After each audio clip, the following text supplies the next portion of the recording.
सभी को जय जिनेन्द्र मंगलाचरण करते हैं। रणमिदूण सौभ सिद्धे झाणुत्तम खविद दीह संसारे। दस दस दो दो यजने दस दो अणुपेहणम गोच्छे। बोलिए श्री गजानन पार्श्वनाथ भगवान की जय। आचार्य श्री कुंद कुंद स्वामी की जय। हम सभी का परम सौभाग्य है कि हम आचार्य कुंद कुंद स्वामी का 12 अणुपेक्षा ग्रंथ का अध्ययन कर रहे हैं। आज हम इस ग्रंथ से दो गाथाएं क्रमशः 28 और 29 नंबर का अर्थ देखेंगे। ये दोनों गाथाएं संसार भावना के अंतर्गत हैं और 28 नंबर गाथा में हम भव परिवर्तन के बारे में, कैसा होता है भव परिवर्तन और कैसे हम भटकते हैं, और भाव परिवर्तन, इन दो के बारे में अच्छे से अध्ययन करेंगे। चलिए प्रारंभ करते हैं। आप सभी बहुत अच्छे से पढ़ रहे हैं, आप नोट्स भी बना रहे हैं, अपनी कॉपी पेन साथ में रखते हैं। एक एक शब्द का अर्थ जो आपको कठिन लगता है उसका अर्थ आप नोट करते जा रहे हैं। विनय पूर्वक एक स्थान पर अच्छे से बैठकर आप अध्ययन कर रहे हैं। आपने नियम भी लिया है कि 12 अणुपेक्षा ग्रंथ जब तक पूर्ण नहीं होता है तब तक कोई आपकी प्रिय वस्तु का आपने त्याग किया है। इस लगन और इस भक्ति के साथ हम अध्ययन करेंगे तो निश्चित रूप से आचार्य कुंद कुंद स्वामी जो कहना चाह रहे हैं वो भी हमें समझ में आएगा और भवांतरों में हमारा यह अध्ययन, हमारा यह स्वाध्याय हमारे कल्याण में भी निमित्त रहेगा। चलिए शुरू करते हैं। गाथा क्रमांक 28 उच्चारण ध्यान से देखिएगा। थोड़े थोड़े कठिन यहाँ शब्द दिख रहे हैं लेकिन है सरल। निर्याऊ निर्याऊ जहन्नादिसु जहन्नादिसु, यहाँ आधाणा पूराणा बड़े आ की मात्रा। जहन्नादिसु जावदु जावदु उपरिक्तणा उपरिक्तणा आधा था पूरा था उपरिक्तणा दु गेवेचा गेवेचा मिच्छत्त संसिदेण मिच्छत्त संसिदेण दु बहुसो वि भवट्ठिदी भवट्ठिदी आधा ट ठ छोटी ई की मात्रा भवट्ठिदी भमिदो भमिदो। निर्याऊ जहन्नादिसु निर्याऊ जहन्नादिसु जावदु उपरिक्तणादुगे विज्जा जावदु उपरिक्तणादुगे विज्जा मिच्छत्त संसिदेण दु बहुसो विभवट्ठिदी भमिदो बहुसो विभवट्ठिदी भमिदो। अर्थ देखते हैं। बहुसो बहुत बार, नीचे वाली लाइन में चल रहे हैं। बहुसो बहुत बार, भी भी भवट्ठिदी भव भव यानी जो जन्म होता है उसको भव कहते हैं। नरक में जन्म हुआ, स्वर्ग में जन्म हुआ, मनुष्य में जन्म हुआ, उसको भव कहते हैं। भव की ठिदी, ठिदी मतलब स्थिति, भव की स्थिति, अनेक अनेक भवों की स्थिति में, स्थिति का यहाँ तात्पर्य है आयु। जैसे अभी हम मनुष्य भव में हैं, इस मनुष्य भव की नॉर्मल आयु हम मान लें अभी जैसे हमारी आयु 60, 70, 80, 100, इससे ज़्यादा शायद ना हो पाए। तो भवट्ठिदी भव की स्थिति, भमिदो अलग अलग भवों की स्थिति में, भमिदो भटका है, भटका, भमिदो का अर्थ है भटका। यहाँ भमिदो भूतकालिक कृदंत का प्रयोग है। यह जीव अलग अलग अनेक अनेक भवों में अनेक अनेक आयुओं के साथ भमिदो भटका, भ्रमण किया, संसार में अलग अलग आयु के साथ भटका है। क्यों? मिच्छत संसिदेण। मिच्छत, मिच्छत का अर्थ होता है मिथ्यात्व। मिच्छत संसिदेण, मिथ्यात्व का संश्रित होने से, मिथ्यात्व के आश्रय में होने से, मिथ्यात्व सहित होने से, मिथ्या दृष्टि होने से यह जीव अलग अलग भव स्थिति में, अलग अलग भवों की आयुओं में भमिदो भटका। कहाँ कहाँ भटका, कैसे कैसे भटका? ऊपर वाली लाइन देखिए, यहाँ पर दू शब्द नीचे भी लिखा है, ऊपर भी लिखा है। इसको पाठ पूरक समझे, गाथा के अक्षरों को पूर्ण करने के लिए है। निर्याऊ जहरनादिषु, संधि विच्छेद करें, निरय प्लस आऊ, या में छोटा आ, आऊ का बड़ा आ। निर्याऊ, निरय, निरय नरक, निरय का अर्थ हुआ नरक। आऊ आयु, नरक आयु। आप सभी अपनी कॉपी में जो कठिन शब्द आपको लगता है या संधि विच्छेद आपको ऐसा लगता है थोड़ा सा कठिन है, तो आप नोट करते जाइए। शुरुआत में आपको नोट करना पड़ेगा, इसके बाद फिर आपसे बनने लग जाएगा, तो दूसरे भी ग्रंथ जब आप पढ़ेंगे तो आपको वो सब इजीली समझ में आएगा। निरय आऊ, निरय नरक, आऊ आयु। जहर्ण आदिसु, यहाँ भी संधि विच्छेद कर लें। जहर्ण आदिसु, ड़ा में छोटा आ, आदिसु का बड़ा आ मिलकर बड़ा आ हो गया। निरय आऊ जहर्ण आदिसु, आदियों में। जहर्ण, जहर्ण का अर्थ होता है जघन्य, जघन्य आदि, जघन्य आदि में।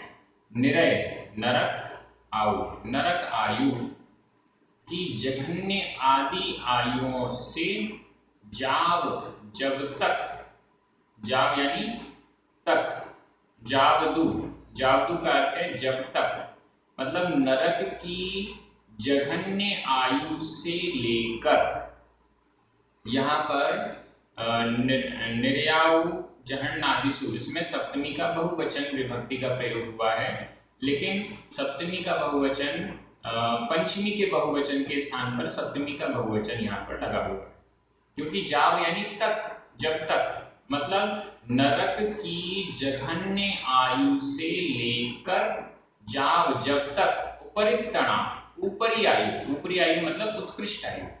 नरक की जघन्य आयु से लेकर, नरक की जघन्य, जघन्य का मतलब होता है मिनिमम, सबसे कम, नरक की सबसे कम आयु से लेकर उपरिक्तणा, ऊपरी आयु मतलब सबसे उत्कृष्ट आयु तक,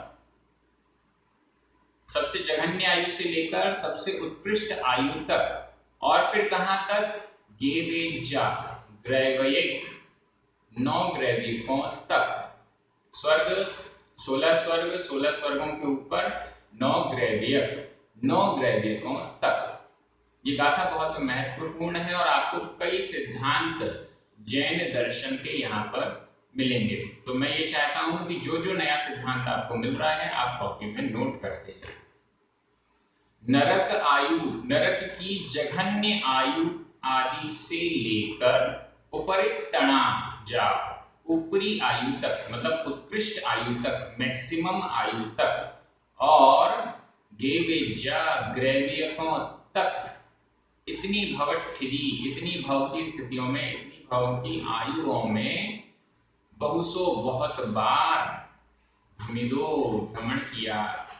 क्यों किया? मिच्छत संसिदेन, मिथ्यात्व के आश्रय से, मिथ्यात्व के आश्रय से, मिथ्या दर्शन के कारण, मिथ्या दृष्टि होने से, सही देव शास्त्र गुरु पर श्रद्धा न होने से ये सब हुआ है। अब अपन चर्चा करते हैं कि कितने भव हो गए, कैसे हो गए। यहाँ पर गाथा में केवल नरक की जघन्य आयु से लेकर नरक उत्कृष्ट आयु तक ऐसा कहा है, और इसके अलावा स्वर्ग में ग्रैवियक तक कहा है। यहाँ पर केवल नरक और देव, इन दो के बारे में कहा, इसके अलावा भी बाकी मनुष्य और त्रियंश, उनकी आयु भी हमें लगानी चाहिए। अब भव परावर्तन कैसा होता है उसके बारे में समझें। भव परावर्तन में आयु नरक से स्टार्ट करते हैं।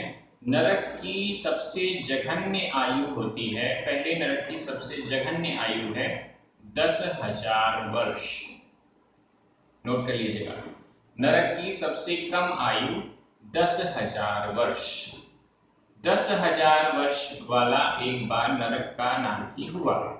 इसके बाद फिर भटका भटका भटका, फिर 10,000 वर्ष प्लस एक समय दूसरी बार जन्म लिया, फिर भटका भटका, फिर 10,000 वर्ष दो समय। ऐसा करते करते बढ़ते जाइए बढ़ते जाइए, कहां तक बढ़ना है? 33 सागर। नरकों की उत्कृष्ट आयु, सातवें नरक की सबसे उत्कृष्ट आयु होती है 33 सागर। 10,000 वर्ष से लेकर 33 सागर तक एक एक समय बढ़ाते जाएं, ऐसी आयु नरकों में प्राप्त की है। किसने की है? हमने की होगी, क्योंकि पंच परावर्तन तो सभी ने किए ही है। इतना समझ लीजिए, 10,000 वर्ष, फिर 10,000 वर्ष एक समय, फिर अगली बार 10,000 वर्ष दो समय। इसके बीच में कितनी बार नरक गए, कितनी बार कहाँ गए, वो गिनती कुछ नहीं हो रही है। क्रम से ऐसे ऐसे चलते जाएं, बीच में अनंतों बार कहीं भी जाते रहें, किसी भी भव स्थिति को प्राप्त करते रहें, वो गिनने में नहीं आ रहा है।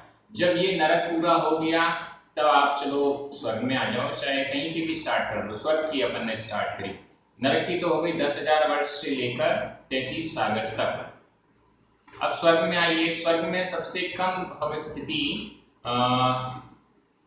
पहले दूसरे स्वर्ग में सबसे कम जो जघन्य आयु है वो है एक पल्ले से कुछ अधिक, या एक पल्ले प्लस एक समय मान लें, तो एक पल्ले प्लस एक समय यह उसकी जघन्य आयु हुई। और उत्कृष्ट आयु कहां तक हमें जाना है? हमें जाना है ग्रैवियक, 9वें ग्रैवियक तक, क्योंकि मिथ्यात्व सहित 9वें ग्रैवियकों में ही जन्म होता है। 9वें ग्रैवियक से ऊपर जो 9 अनुदिश और 5 अनुत्तर विमान हैं, उनमें मिथ्यात्व सहित जन्म नहीं होता, बल्कि सम्यक दृष्टि जीव ही वहां पर जन्म लेते हैं। इस दृष्टि से सम्यक दृष्टि जीव ही लेते हैं, बल्कि अच्छे मुनिराज ही जन्म लेते हैं। तो 9वें ग्रैवियक तक, 9वें ग्रैवियक में उत्कृष्ट आयु होती है 31 सागर। 31, 9वें ग्रैवियक की, अनुदिशों की 32 और 5 अनुत्तरों की 33। तो इस दृष्टि से 31 सागर की आयु 9वें ग्रैवियक की है। 22 सागर, हाँ ठीक है, पहले ग्रैवियक की 22 सागर, ऐसे ही 9 ग्रैवियक तक एक एक सागर बढ़ाते जाइए तो 31 सागर तक, 31 सागर की उत्कृष्ट आयु तक एक पल्ले प्लस एक समय से बढ़ाते जाएं। पहली बार जन्म लिया एक पल्ले एक समय, फिर यहाँ वहां भटके, फिर दूसरी बार नंबर लगा एक पल्ले दो समय, फिर एक पल्ले 3 समय। ऐसा बढ़ते बढ़ते बढ़ते कहाँ तक जा रहे हैं? 31 सागर तक। इतने लंबे, कितना टाइम लगेगा पता नहीं, कितना टाइम लगेगा कुछ नहीं कह सकते, क्योंकि ऐसा थोड़ी है कि एक के बाद एक हमें स्वर्ग के भाव मिलते जाएंगे। एक बार स्वर्ग गए, फिर दोबारा मनुष्य या तिर्यंश में जाना पड़ेगा, इसके बाद फिर दूसरी बार स्वर्ग जा सकते हैं।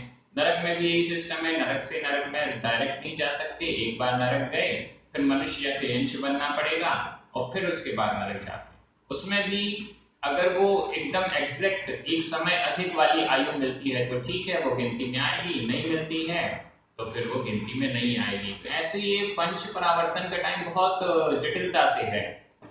मनुष्य और तिर्यंशियों की जघन्य आयु है क्षुद्र भव, मतलब एक श्वास में 18 बार, मतलब बहुत कम समय हो गया, बहुत छोटा समय। उससे लेकर, उससे स्टार्ट करके उसमें एक एक समय बढ़ाते जाएं, और उत्कृष्ट आयु मनुष्य और तिर्यंशियों की उत्तम भूमि के में होगी, वो है 3 पल्य।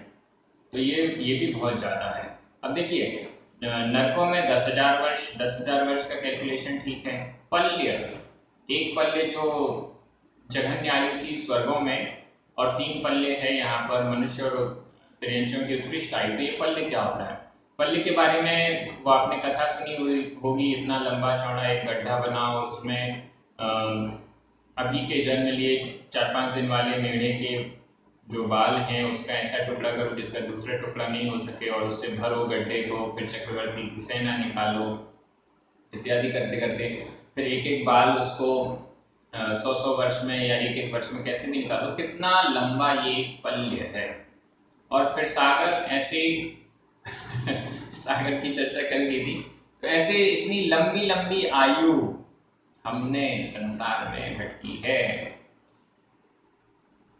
जेल है, किसी को 100 साल की जेल हो गई, 50 साल की जेल हो गई, यहाँ तो पल्लियों और सागरों की जेल मिली है, वो भी नरकों में।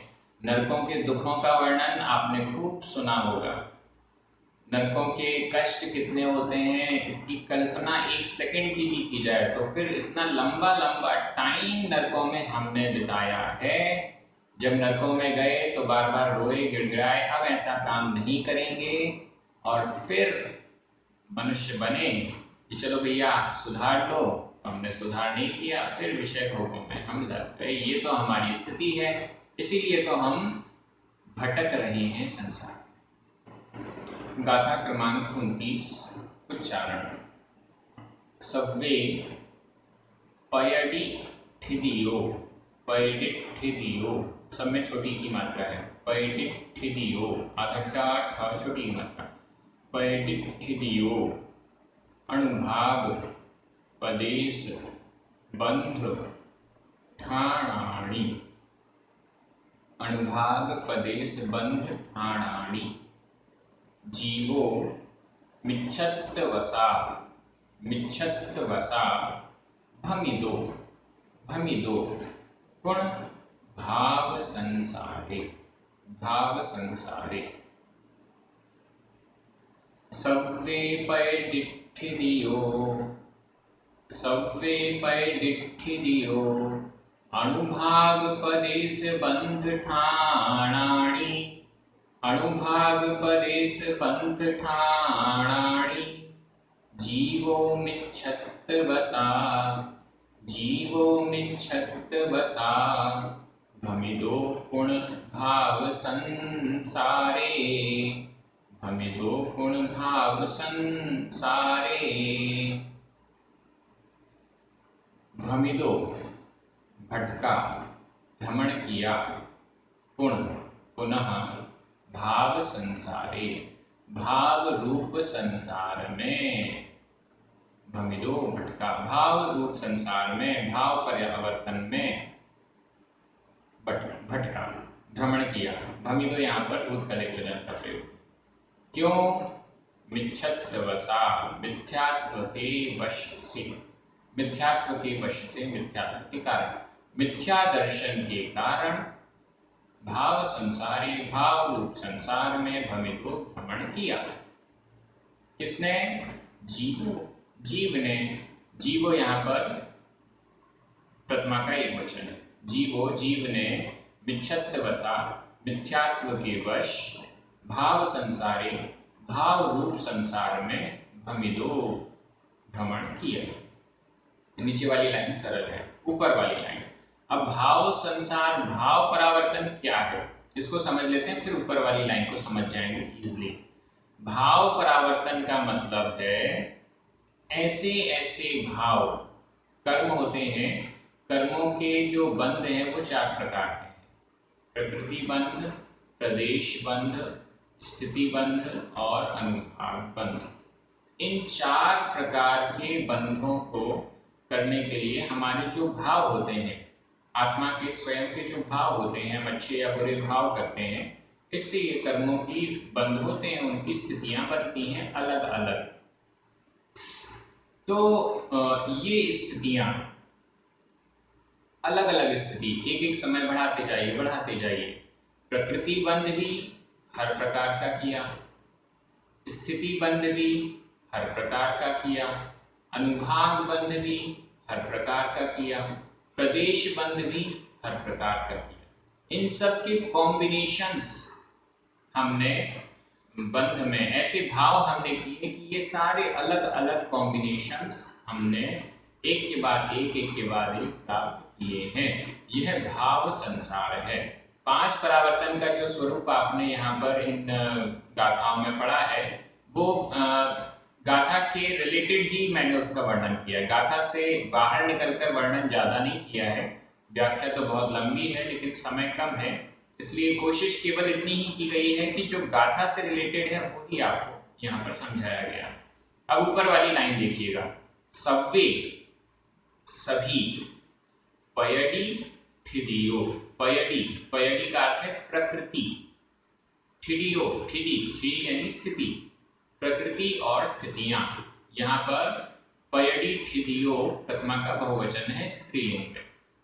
सव्वे सभी, पयडी सभी प्रकृति, सभी स्थितियां, अनुभाग पदेश, अनुभाग सभी अनुभाग, पदेश प्रदेश सभी प्रदेश, बंध ठाणाणी बंध के स्थान, बंध ठाण, ठाण का मतलब स्थान, बंध के स्थान।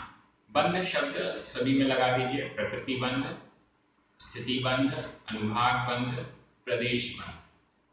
तो 4 प्रकार का बंध हो गया, प्रकृति बंध, प्रदेश बंध, स्थिति बंध, अनुभाग बंध। यहाँ पर क्रम अलग दिया है, प्रकृति और स्थिति को एक साथ लिया, अनुभाग और प्रदेश बंध को एक साथ लिया। प्रकृति बंध और प्रकृति बंध, अब इन चारों बंध को समझ लें। बंध क्या है? कर्म और आत्मा का संबंध हो जाना, कर्म और आत्मा का एक मेक हो जाना, यह बंध कहलाता है। जैसे दूध में पानी मिल गया, अब दूध कहाँ है पानी कहाँ है हमें समझ में नहीं आएगा, वैसे आत्मा में कर्म बंध गए, आत्मा कहाँ है कर्म कहाँ है अब समझ में नहीं आएगा। जहां जहां आत्मा है वहां वहां कर्म आत्मा के प्रदेशों से चिपका हुआ है, संबंधित है, ये बंध है। अब ये बंध 4 प्रकार का है, प्रकृति बंध, प्रदेश बंध, स्थिति बंध, अनुभाग बंध। प्रकृति बंध, प्रकृति बंध, प्रकृति का अर्थ होता है स्वभाव, कर्मों का अलग अलग स्वभाव बनना। 8 प्रकार के कर्म हैं, ज्ञानावर्णी, दर्शनावर्णी आदि। ये जो 8 भेद हैं यह प्रकृति बंध कहलाता है। कर्मों के जो 8 भेद हैं वो प्रकृति बंध है। मतलब हमने ऐसे भाव किए, हमने ज्ञान को छुपाने का भाव किया, दूसरा ज्ञान प्रकट कर रहा है, हमने उसको छुपाने का भाव किया, ज्ञानावर्णी कर्म बंध गया, तो ये हुआ प्रकृति बंध। ऐसा प्रकृति बंध अलग अलग 8 प्रकृति बंध हमने अलग अलग प्रकार के, जितने भी प्रकार के होते हैं, इन 8 कर्म हुए, इन 8 कर्मों के फिर भेद प्रभेद करते जाएं तो ऐसे बहुत सारे, वो सारे हर प्रकार के प्रकृति बंध हमने किया। इसके बाद है यहाँ जो गाथा में क्रम है हम उसी से चलते हैं। ठिदियो स्थिति, स्थिति बंध, स्थिति का मतलब होता है उसकी वो कर्म हमारे आत्मा के साथ कितने समय तक संबंध को प्राप्त रहेगा, जुड़ा रहेगा, वो कहलाती है उसकी स्थिति। अब अलग अलग कर्म की स्थिति अलग अलग है। सबसे मिनिमम, सबसे कम जो सांप्रदायिक आश्रम वाला बंध है वो तो एक समय की स्थिति वाला होता है, कर्म आया और गया। लेकिन ये एक समय की स्थिति मिथ्यात्व सहित जीव के नहीं होती। यह एक समय वाली स्थिति तो उनकी होती है जिन्होंने कषायों को समाप्त कर दिया है, तो वो चर्चा तो एक समय वाली तो हो नहीं पाएगी। अपना जो नंबर लगेगा वो तो या तो पल्लियों वाली लगेगी या सागरों वाली लगेगी। और यहाँ कर्मों की स्थिति कितनी होती है, आयु कर्म की हमने देखी 33 सागर उत्कृष्ट होती है, लेकिन मोहनीय कर्म की, आयु कर्म को छोड़ दें तो बाकी जो कर्मों की स्थिति है वो बहुत ज्यादा जटिल है। मोहनीय कर्म 70 कोड़ा कोड़ी सागर, कितने 70 कोड़ा कोड़ी सागर, 70 यानी 70, कोड़ा कोड़ी 70 करोड़ गुणित करोड़, इतने सागर। अब जीरो कितने लगते हैं वो आप लगा लीजिएगा, 70 इंटू करोड़ इंटू करोड़, और वो भी वर्ष नहीं, समय नहीं, सागर। इतनी लंबी कर्मों की स्थिति, मोहनीय कर्म की स्थिति इतनी लंबी तक होती है, हो सकती है। मिथ्यात्व के वश यह जीव इतनी लंबी लंबी कर्मों की स्थिति बांधता है। मिनिमम कितनी है? मिनिमम अगर सम्यक दर्शन है तो अंतर्मुख की होगी, लेकिन सम्यक दर्शन नहीं है तो उत्कृष्ट वाली बात ही कीजिए, जघन्य वाली बात करना मुश्किल है। पल्लियों वाली होगी, पल्लियों से भी ज्यादा होगी। अब कोई निगोदिया जीव है तो हो सकता है सागरों वाली ना बांध पाए, इतनी सामर्थ्य उसमें नहीं है तो कम बांध पाएगा, लेकिन इतनी लंबी लंबी स्थिति। तो स्थिति मतलब कितने समय तक यह कर्म आत्मा से संबंधित रहेगा, उसको स्थिति बोलते हैं। और यह स्थिति एक एक समय बढ़ाते जाइए, ऐसे 70 कूड़ा कूड़ी सागरों तक की स्थिति का यह भव परावर्तन बनेगा। बहुत ज्यादा, अभी तो 33 सागर पार करने में कैलकुलेशन में हालत खराब हो गई, यहाँ तो कूड़ा कूड़ी सागरों की बात हो गई। अनुभाग, अनुभाग का मतलब होता है शक्ति, फलदान शक्ति। कर्म जो बंधा है वो हमें कैसा फल देगा, उसको कहते हैं अनुभाग। अनुभाग का मतलब है फल देने की शक्ति। कम फल देगा, ज्यादा फल देगा, वह है अनुभाग। अनुभाग का तात्पर्य जैसे एक्सीडेंट होना है, कम शक्ति वाला एक्सीडेंट, हम सीढ़ी में चल रहे थे, नीचे वाली पहली सीढ़ी से गिर गए, कुछ नहीं लगा, हल्की फुल्की खरोंच भी नहीं आई, बहुत कम अनुभाग था। और ज्यादा अनुभाग वाला एक्सीडेंट, गाड़ी से चल रहे थे बहुत स्पीड में, गाड़ी भिड़ गई, हाथ पैर पता नहीं कहाँ कहाँ क्या क्या टूट गया। ये अनुभाग, अलग अलग अनुभाग है। कर्मों का फल जैसा उदय में आता है वैसा उसका अनुभाग भी अलग अलग पड़ता है। तो ये हुआ अनुभाग। और प्रदेश, प्रदेश का मतलब होता है क्वांटिटी। कर्म जो बंधे हैं वो कितने प्रदेश वाले बंधे हैं। वैसे मिनिमम जो कर्म बंधते हैं वो सब अनंत प्रदेश वाले ही होते हैं। अनंत प्रदेशों से कम कर्मों का बंध होता ही नहीं है। प्रति समय हम अनंत कर्म पुद्गल को बांध रहे हैं। अब उसमें ज्ञानावर्णी के कितने प्रदेश हैं, क्वांटिटी कितना बंटवारा किस कर्म में होगा, ये सब व्यवस्थाएं हमारे ग्रंथों में लिखी हुई हैं। तो उसको कहते हैं प्रदेश। प्रदेश का मतलब है कर्मों की क्वांटिटी, कितने कर्म आत्मा से बंधे। कर्मों की जो कर्म पार्टिकल्स हैं, कर्म स्कंद हैं, वो कितनी संख्या में हमारी आत्मा के साथ बंधे हैं, उस संख्या को प्रदेश कहते हैं। तो ये 4 प्रकार के बंध हैं, प्रकृति, स्थिति, अनुभाग और प्रदेश। इसकी एक एक समय को अपन आगे बढ़ाते जाएं। प्रकृति, सारी प्रकृतियां बंधी हैं। स्थिति, हर प्रकार की स्थिति को हमने बांधा है, हर प्रकार के अनुभाग को बांधा है, और हर प्रकार के प्रदेश की क्वांटिटीज को हमने, ये सारे हमने बांधे हैं। ये कहलाता है भाव परावर्तन। मैंने कल आपसे कहा था सबसे कम समय लगता है द्रव्य परावर्तन को कंप्लीट होने पे। उसका चिंतन करते जाइए, क्यों सबसे कम समय क्यों लगा द्रव्य परावर्तन में, उससे ज्यादा लगता है क्षेत्र परावर्तन में, क्योंकि अलग अलग क्षेत्र में जाकर जन्म लेना, फिर वहीं मरण करना है। द्रव्य, क्षेत्र, फिर काल, फिर भाव परावर्तन जो आज हमने देखा, और उसके बाद फिर भाव परावर्तन। भाव परावर्तन में तो 33 सागर तक हमें जाना है, लेकिन भाव परावर्तन में 70 कूड़ा कूड़ी सागर तक कंप्लीट करना है। तो ये सब स्थितियां बड़ी जटिल हैं। इतने लंबे लंबे टाइम तक हम संसार में भटके हैं, इसका हमें चिंतन करना चाहिए। ये चिंतन करने के बाद, संसार भावना का चिंतन करने के बाद, हमारे अंदर निश्चित रूप से वैराग्य तो आएगा ही आएगा। हम ये सोचेंगे कि जिन कारणों से हम संसार में भटके हैं वो तो हमें छोड़ना ही छोड़ने हैं। जिनसे हम संसार से बच सकते हैं, मोक्ष मार्ग, संसार का उल्टा है मोक्ष, मोक्ष का जो मार्ग है वो हमें प्राप्त करना ही करना है।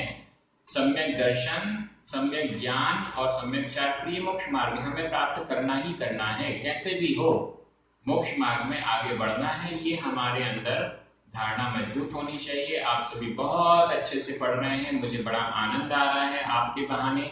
मैं भी इन 12 भावनाओं का चिंतन कर रहा हूँ और बहुत अच्छा लग रहा है। एक एक शब्द इन गाथाओं का ऐसा लग रहा है जैसे आचार्य कुंकुम स्वामी से डायरेक्ट हमारे पास आ रहा हो। आप सभी बड़े पुण्यशाली हैं, और जितने भी पुण्यार्जक, प्रचारक और स्पॉन्सर्स हैं, सभी को बहुत बहुत धन्यवाद। जय जिनेंद्र।